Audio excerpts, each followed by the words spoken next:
you pay a membership Oh, to get wow. access to them. And there's usually classes and trainings and all this kind of stuff. So by paying a monthly membership, I was able to gain access to all kinds of fabrication equipment from a full wood shop and people making, furniture worth tens of thousands of dollars and actually art, custom modern art that's again worth tens of thousands of dollars, to a full metal shop with all the different kinds of CNC machines, which are just computer controlled. So that's how now we're able to produce metal cabinets. We design everything on the computer and then have a very Wow. expensive water jet cut everything out for us, super precise, every single time, right, without human error. And Yeah. it gives us a very precise, accurate, high quality product at the end of the day. Come on. Um, That so we is were there for, brilliant. yeah, I that was, guarantee that I'm not the only one who didn't know this was a thing. So, yeah, yeah. you're definitely Yeah. not. I'm educating people on this on a regular Yeah. basis. Yeah, they are more and more popular these days. So definitely if you are interested in building anything, whether it's professional or just like doing birdhouses, whatever, honestly, Seriously. Yeah. look for a local maker place or maker space. Okay. Highly recommend them. Super fun. Yeah, I mean, yeah, it sounds like something I just like really literally want to think of some project to do. I don't care what project and just like go take classes and play. Yeah. Yeah, yeah, yeah. Happy humans are creative humans. Yeah. Okay. All right. So so now you're in a co-working maker space with your Yep. staff. So How big's your staff now? it fluctuates, and that's while I'm figuring out staffing. Yeah. This is definitely one of my bigger hurdles as an Is entrepreneur and that as a right? leader. Yeah. Would you say that's like your biggest or Yeah, probably. yeah. Probably, because as I mentioned earlier too, I'm super introverted.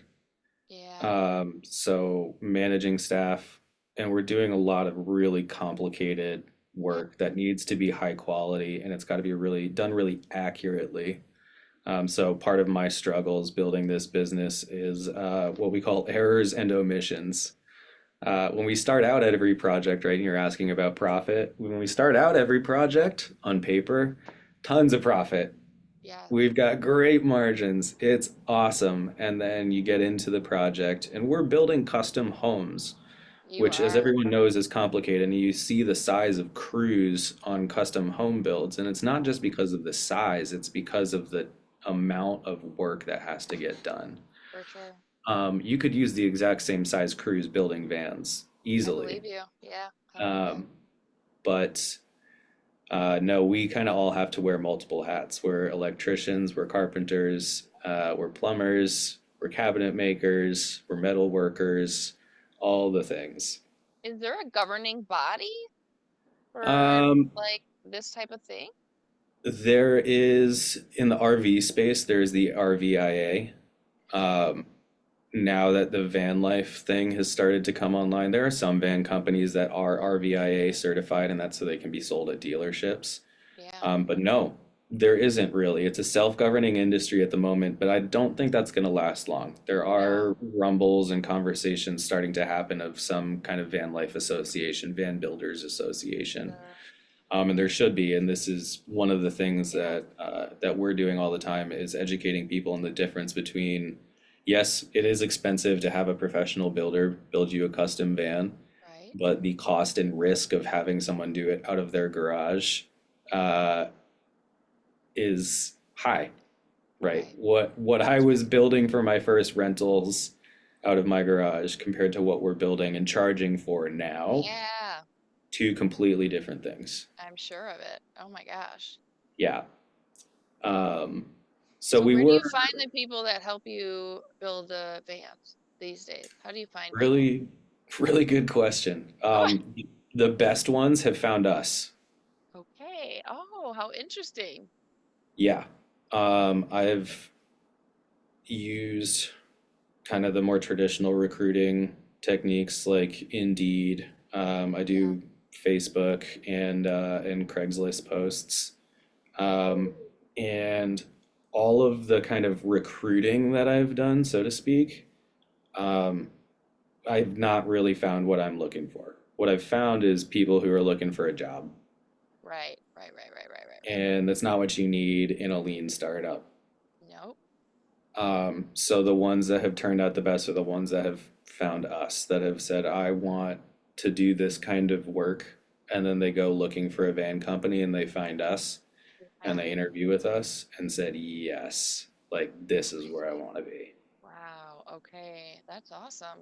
And I can Yeah. speak volumes to that because now that I've learned that, right, 3 years in our fourth year of business, our recruiting techniques are completely different. I'm sure. How do you do it now? Is there like a better way to attract people? I'm sure better than Indeed, right? Like Indeed kind of. Yeah, so I'm still definitely working on our lead flow for staffing. Hmm. I'll still use those techniques. So I think mechanically it looks very similar to the way we've done it, but strategically we're hiring for attitude and training for aptitude. That's as the phrase goes. So, and this was something that was some advice that was given to me by one of our judges from the blocks, who's quickly becoming a mentor and good friend of mine, Heather Beck.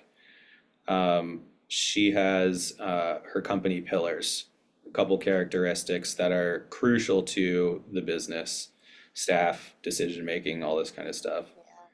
Yeah. And she urged me to do the same thing for Vominos Van. So we have our company pillars now, and that is uh, upfront, and I'm like, forceful is not the right word, but I'm very adamant about our pillars and Yeah. repeat them. And we have company discussions on how things have gone and how they either, if they went well, why they went well, accompanying according to the company pillars, or if they didn't go well, how we missed the company pillars and how the next time we can enable those pillars in the same situation to avoid the issues. Yeah. That is a And wonderful way to go people, about it. Like honestly, you yeah, have to be reflective and self-aware. absolutely, absolutely, and build a culture because startup is a lifestyle Mm-hmm. for the owner and the staff. Mm-hmm. So it's crucial. It's not important. It's crucial to Yeah. have a healthy culture with people who want to be there, who have fun coming into work, who are excited to come into work and make a difference. Yeah. And like the money and the pay is like almost secondary. Like we all have to eat, don't get me Right. wrong. Right. But you've got to love what you are doing because it's hard. True. It's so And if you're hard. the type to give up when it's hard, or it's just not, it's the kind of work that you're going to give up when it's hard, Yeah. then startup's not for you. So we're looking for the people who like the challenge, who enjoy growing quickly and sometimes Yes. against their will, but always for the Yes. betterment of us as individuals and as a company.